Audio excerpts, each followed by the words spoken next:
tendo a oportunidade aqui, né, de estar ministrando como ministra do culto mesmo, né, aquela que está à frente dos cultos de terça-feira, e eu sempre trago uma palavra a respeito da temática, e eu não vou fugir muito do que eu já venho falando das terças-feiras, né, como dirigente do culto. Eu gostaria que os irmãos abrissem as suas Bíblias no livro de Juízes, capítulo 6. Vamos ler do 11 até o 14. Livro de Juízes, capítulo de número 6, do verso 11 ao verso 14. Amém, irmãos? Amém. Que tem por título assim: o chamamento de Gideão. Então veio o anjo do Senhor e assentou-se debaixo do carvalho que está em Ofra, que pertencia a Joás, a Biesrita, e Gideão, seu filho, estava malhando trigo no lagar para o pôr a salvo dos midianitas. Então o anjo do Senhor lhe apareceu e lhe disse: o Senhor é contigo, homem valente. Em outras traduções, varão valoroso. Respondeu-lhe Gideão: ai, Senhor meu, se o Senhor é conosco, por que me sobreveio tudo isso? É que é feito todas as suas maravilhas que os nossos pais nos contaram, dizendo: não nos fez o Senhor subir do Egito? Porém agora o Senhor nos desamparou e nos entregou na mão dos midianitas. Então se virou o Senhor para ele e disse: vai nessa tua força e livrarei Israel da mão dos midianitas. Porventura não te enviei eu? Amém, irmãos, a igreja pode assentar. Glória a Deus. Essa é uma passagem que eu tenho muito carinho. O Senhor já falou comigo com ela, né, nela muitas vezes, né? E já preguei sobre elas várias vezes, né? Mas dessa vez o Senhor, a palavra do Senhor, irmãos, ela tem uma eficácia diária na nossa vida, né? A gente está necessitando de uma coisa, Deus vai lá e pega aquele detalhe e fala com você. Em outro momento ele fala de outra forma, né? Às vezes com a mesma palavra. E o Senhor falou muito comigo, né, nessa palavra novamente enquanto eu estudava, vinha falando aqui nas terças-feiras. E a história de Gideão, né, escolhida como a chave dessa campanha, ela foca numa transformação de um homem, né? Ela foca numa transformação de uma pessoa comum, de uma pessoa temerosa, de uma pessoa insegura, e que Deus transformou ele num grande instrumento de vitória para o povo de Israel, né?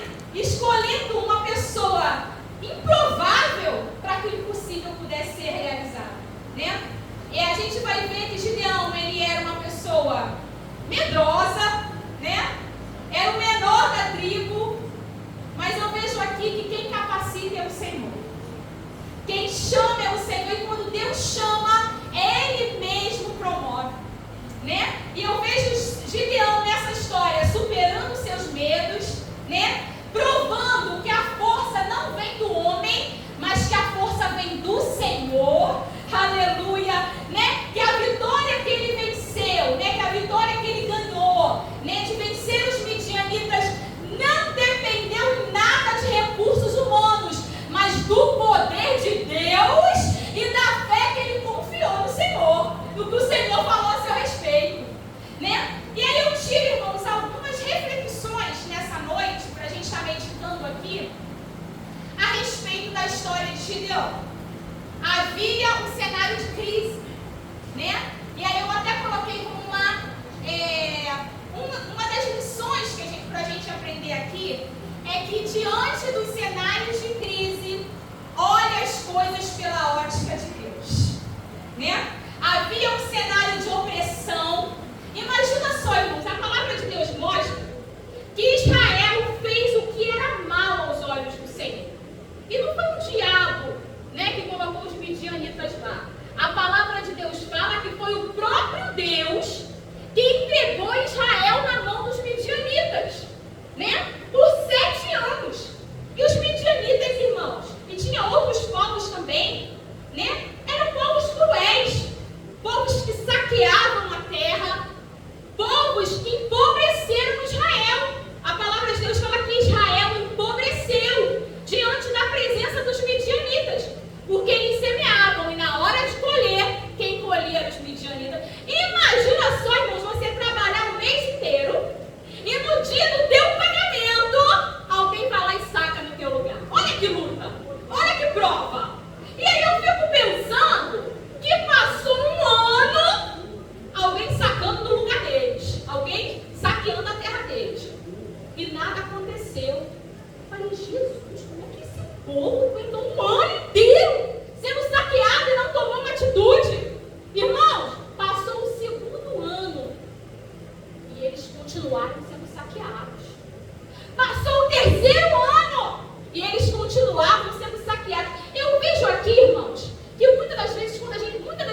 Mesmo aqueles homens tendo ficado 7 anos distante, fazendo tudo que era mal aos olhos do Senhor, quando eles se levantam para se arrepender e para pedir perdão e para clamar o Senhor ouve, aleluia!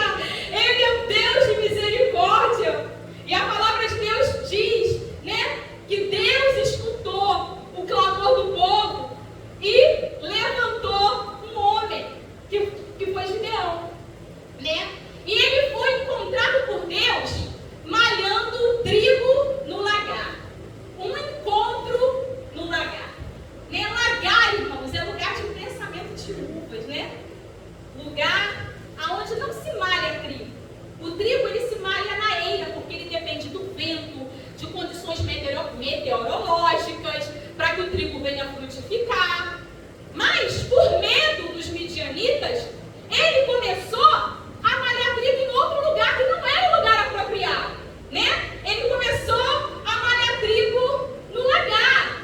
E o Senhor encontra ele, a palavra de Deus diz que o anjo do Senhor, encontra Gideão, e o Senhor fala com ele: o Senhor é contigo, varão valoroso. Irmãos, é tão bonito, eu sou apaixonada por essa palavra, e depois de muito estudar ela, nem ouvir, que mesmo diante da crise, irmãos, o Senhor aparece para ele com uma promessa de presença. Gideão está vivendo isso tudo aí, né? Mas o Senhor é contigo. Aleluia! Há uma promessa de presença de Deus implícita nesse versículo. Eu não sei como você chegou até aqui, né? Qual é a crise que você tem enfrentado, mas eu quero falar uma coisa na noite desse dia para você. Há uma promessa de presença. Se você clamar ao Senhor, aleluia, se você voltar para o Senhor, você não está sozinho na batalha. O Senhor é contigo. O Senhor é contigo. Aleluia. Vocês estão entendendo o que eu estou falando para vocês? O Senhor é contigo. Irmão, não se distraia no meio da pregação. O Senhor quer falar. Amém? Deus está com você. Você não está sozinho na luta.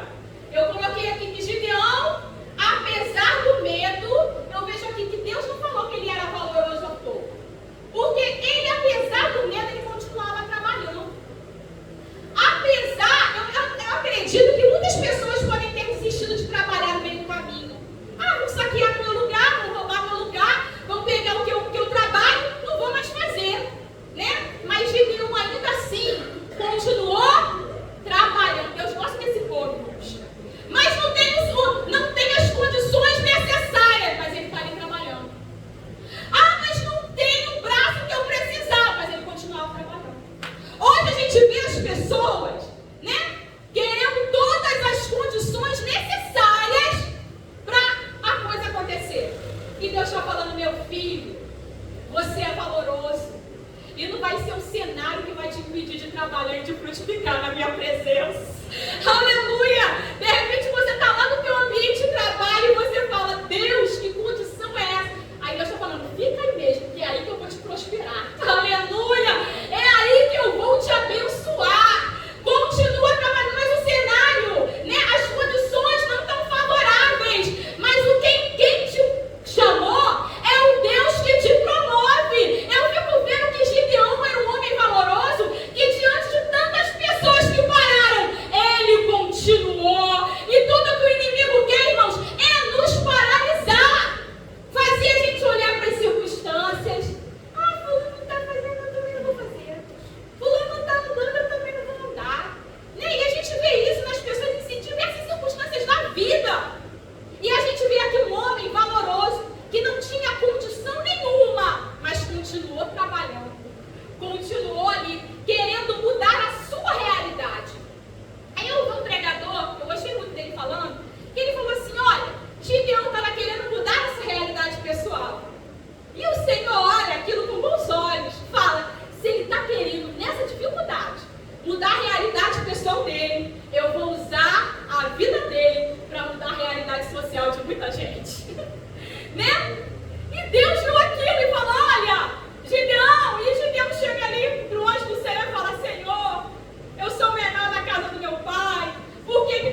chamou ele de varão valente, valoroso. Era um homem que continuava trabalhando diante da escassez, diante de um lugar impróprio. Ele continuava trabalhando, aleluia, ele continuava acreditando, e o Senhor chamou ele, né? E aí a segunda reflexão que eu trago aqui é para que uma guerra fosse vencida, né? O povo de Israel precisava voltar a dar prioridade para o Senhor, porque o único que era merecedor de adoração da nação era Deus. Sabe o que aconteceu com o povo, irmãos? Foi se distanciando do Senhor, fez o que era mal aos olhos do Senhor, parou de adorar o Senhor e começou a adorar ídolos. O povo de Israel se distanciou tanto do Senhor que os outros deuses começaram a se colocar como prioridade na vida deles, né? E aqui eu coloco uma pergunta, e eu comecei a fazer essa pergunta. O Senhor falou muito comigo. Eita, igreja, qual é o lugar que Deus tem ocupado na tua vida? Será que você tem dado prioridade a Deus na sua vida? Parece uma resposta simples, né, irmão? Sim, claro, né? O Senhor tem sido prioridade na minha vida, né? Mas a nossa prática diária, olha o que o Senhor falou comigo. Como disso? Ele falou comigo. Eu me senti tão tocada que a nossa prática diária denuncia o lugar que Deus está ocupando na nossa vida. Será que a tua prática diária mostra que Ele é prioridade? Ou tua prática diária denuncia que Ele está longe dos primeiros lugares na tua vida? É algo que a gente precisa pensar. E aí tem muita gente ocupada com tantas coisas, porque hoje a gente vive um mundo das ocupações, irmãos. É ocupação com o trabalho, é ocupação com a escola, é ocupação de levar o filho para o colégio, de trazer o filho do colégio, né? É tantas coisas, irmãos. Eu fico vendo a minha agenda e falei, Jesus, como é que eu vou dar conta de tantas coisas, né? E quantas coisas a gente vive preocupado, correndo de um lado para o outro, né? Preocupação com a família, preocupação em ganhar dinheiro na família. E quantas vezes a gente não está dando para o Senhor, não as primeiras coisas, as primícias da nossa vida, mas a gente está dando só para Deus. Faça uma reflexão. O Senhor me fez trazer essa reflexão ao meu coração. E a gente prioriza tanta coisa, enquanto o nosso relacionamento com o Senhor está míngua. Não oramos mais, não jejuamos mais, não meditamos mais na palavra, não fazemos mais nada que nos aproxima de Deus. E às vezes fala, ai, estou tão fraco, ai, estou com a fé tão baixa. Mas o que você tem feito para aumentar a tua fé? O que você tem feito para cultivar um relacionamento íntimo com o Senhor, não um relacionamento distante? Porque, irmão, se a gente for pelo curso da vida, pelo curso do mundo, a gente se distancia de Deus, a gente se esfria, a gente desanima. Mas o Senhor está falando, eu não te chamei para você viver no superficial, mas eu tenho te chamado para coisas profundas na minha presença. Eu quero te encher. Eu não quero você com a água nos pés, com a água dos joelhos. Eu quero você inundado do meu Espírito. Mas o que nós temos feito? Quantas das vezes, irmãos, a gente tem se afastado, né, de tantas práticas boas que nos aproxima de Deus. O jejum, a palavra. E a narrativa bíblica fala que Gideão foi usado por uma grande mudança no povo, né? No povo de Israel. Uma grande transformação. Mas antes dele ir para a guerra, ele precisava vencer os inimigos internos. A gente está querendo vencer os inimigos externos. Deus está falando, não, primeiro você vence o que está dentro de você aí, ó. Né? Primeiro é você que eu quero mudar. Né? E a palavra de Deus fala que o Senhor dá uma ordem para ele. Fala, ó, para que a mudança aconteça do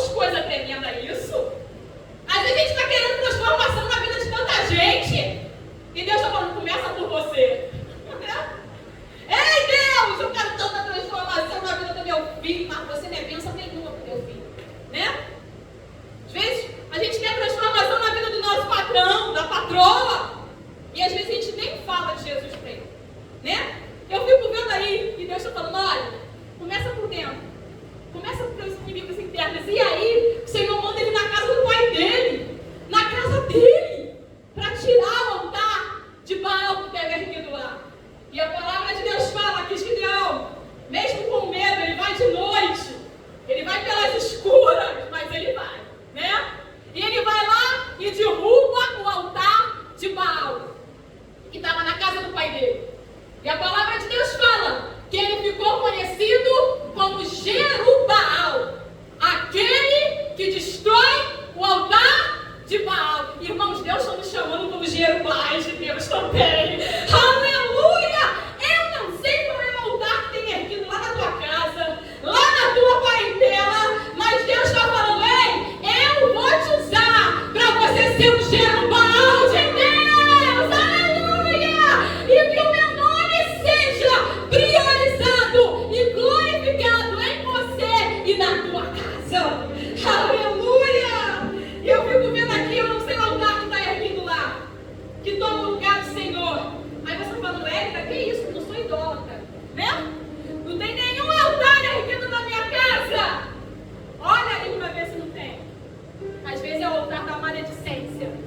Só fica falando mal o dia inteiro do chefe, de tantas coisas, da própria vida. E aquilo ali, irmão, atrai coisa ruim. Só vive na maledicência. Está erguido um altar lá da maledicência, lá dentro da tua casa. Deus está falando: fecha.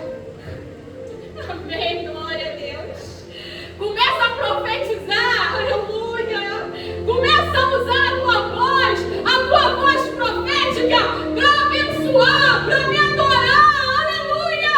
Para que esse altar seja derribado e que o meu nome seja engrandecido.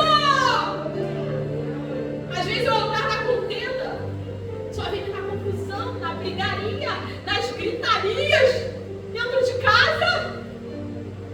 Às vezes é o altar do consumo desequilibrado. Todo mundo só briga, porque gasta-se demais. Não estou falando só de homens, estou falando das mulheres. Gasta-se demais. Você faz um planejamento das finanças da família, e aí na hora que precisa, cadê? Não tem o dinheiro. Aí começa a confusão. Será que não tem um altar lá do consumismo desequilibrado? Será que não tem um altar da comparação dentro da tua casa? Que você está sempre apontando o outro como pior. E Deus está falando: para com isso. Isso está te aprisionando. Isso é uma cadeia.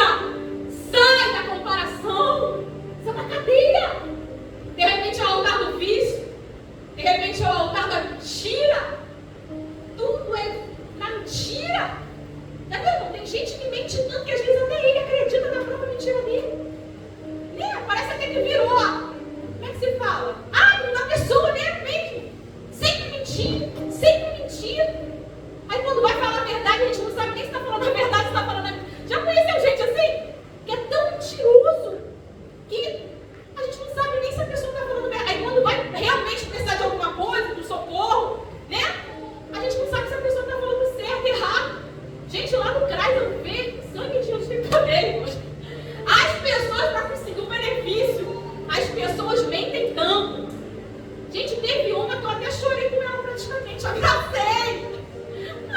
Gente, é muito ludibriado com assistência social, gente. E aí eu fico tanta penalizada com a vida da mulher, sabe? Abracei ela, mas chorei com ela, que o marido dela tinha aparecido, sabe? E com a pena da mulher, eu falei: Deus vai te abençoar. Eu falei pra ela: não, tu vai conseguir vencer essa dificuldade. Não olha pra você. Nem irmão, profetizei tanta coisa boa pra mulher. A mulher foi embora. Depois, a minha SG. Eu falei: aquela mulher ali? Então, olha, ele é uma mentirosa de marca maior. Tipo, ela falou que o marido dela morreu, então pra ganhar o benefício ela falou que nem tinha marido. Mas, gente, a mulher contou uma mentira. Eu falei: meu Deus, não parecia. Olha só, irmãos, que cadeia, que altar que está na vida dessa mulher que precisa ser derribado para as coisas começarem a andar, né? Então, a gente precisa ser Jerubaal de Deus, derrubar esses altares que impedem a glória de Deus de tomar o nosso lar, porque é Deus que tem que ter prioridade. Você tem que ter uma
Gideão fez? Ah, Senhor, me dá mais um sinal. Tem crente assim também, né? E Deus deu um sinal para ele, né? Ele falou, que esse novelo de lã aqui, ó, a terra fica seco, novelo molhada. E Deus foi lá e fez. Senhor, não aceite a tua ira, mas agora eu quero ver o contrário. E Deus foi lá e, irmãos, isso só representava o grau de medo que Gideão tinha da batalha. Ele não precisava ficar pedindo sinal para uma coisa que Deus já tinha falado. Quantas vezes Deus já liberou a palavra de vitória para você? E o medo é que está impedindo você de avançar. Aí você fica, ai, só fosse mais um profeta aparecer e falar isso para mim também, né? E aí fica aquele medo. E Deus está falando, não, você não vai vencer essa guerra com medo, não. Você precisa vencer esse medo, né? E ele precisava confiar no Senhor. Ele precisava aprender a viver na dependência de Deus. Coisa difícil é o ser humano querer aprender a viver na dependência, né? Que o que a gente quer, o que a gente nasce para ser, que as pessoas querem que a gente seja autônomo, que a gente haja por nós mesmos, que a gente tome a frente das coisas, mas na ótica de Deus não. Você pode ser dependente de Deus. Pode confiar no Senhor, porque se Ele te chamou, Ele garante. Eu até coloquei aqui, se Ele te prometeu, Ele se encarrega de cumprir. O cenário pode estar difícil, mas Ele continua sendo Deus. Aleluia! A porta está fechada, é Ele que se encarrega de abrir. Ai, irmãos, o teu trabalho é confiar e descansar no Senhor. O que o Senhor te diz. Era preciso vencer o medo. E a minha última reflexão é: quem leva uma vida de obediência e fé viverá milagre e poder de Deus. Aleluia!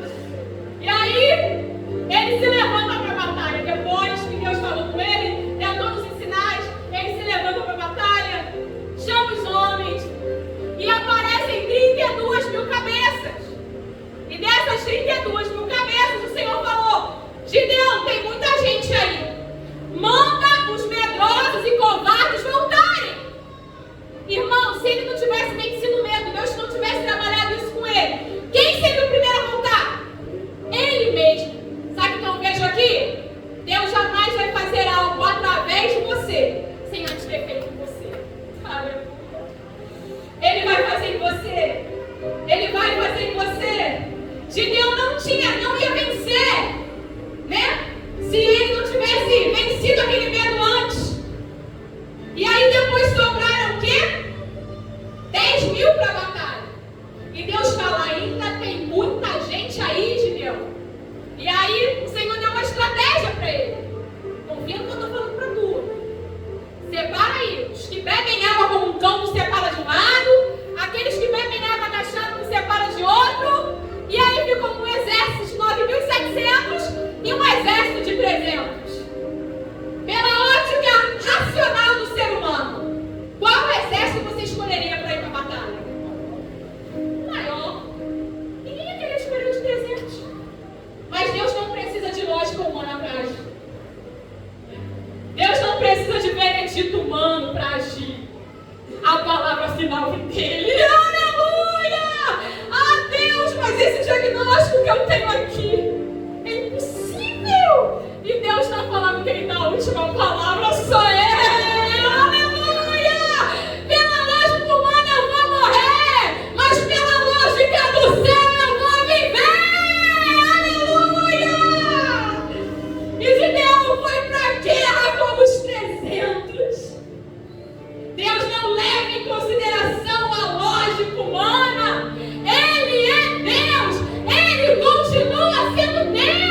Pela lógica humana, fala, não, se arma aí, meu filho. Vai com a 3/8, não, vai armado. Mas Deus manda aí desse jeito. E a vitória estava, sabe aonde? Na obediência à voz de Deus. Em confiar no Senhor. E a obediência levou ele a experimentar um milagre extraordinário. A palavra de Deus fala que eles começaram a tocar as buzinas e eles gritavam: espada do Senhor e de Gideão, espada do Senhor e de Gideão, com uma tocha acesa, e Deus fez uma confusão acontecer, irmãos, no terreno do inimigo, e os inimigos bateram em retirar. Irmãos, isso é Deus. Como é que o exército do inimigo ia saber montar com tochas cantando em piscinas? Porque não foi na força deles, foi na obediência e fé daqueles que se levantaram para acreditar novamente no Senhor. Aleluia.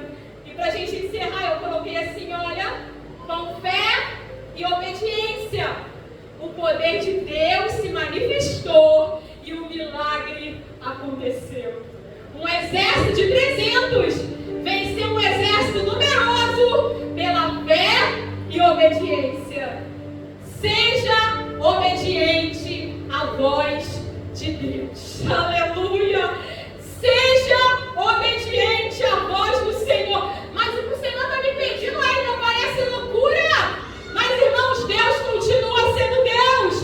Ele é sabedor de todas as coisas. Nós é que não sabemos nada. Dê crédito ao que o Espírito falar ao teu coração. Aleluia! Carregue a preciosa presença do Altíssimo em tua vida. Se dedique a conhecer mais de Deus, igual a palavra do Paixão Domingo, em conhecer, em prosseguir, em conhecer, e o Senhor fará proezas em você. Aleluia! Fará proezas em você, fará proezas na tua casa, fará proezas no teu trabalho. Aleluia! Glória a Deus! Seja um servo obediente, seja um homem obediente, seja uma mulher obediente. E assim como Gideão venceu aquela guerra, o Jerubaal de Deus venceu aquela guerra, porque se levantou e destruiu os altares do inimigo, Deus quer fazer isso na nossa vida também. Amém, irmãos? E assim eu agradeço essa rica oportunidade em nome de Jesus.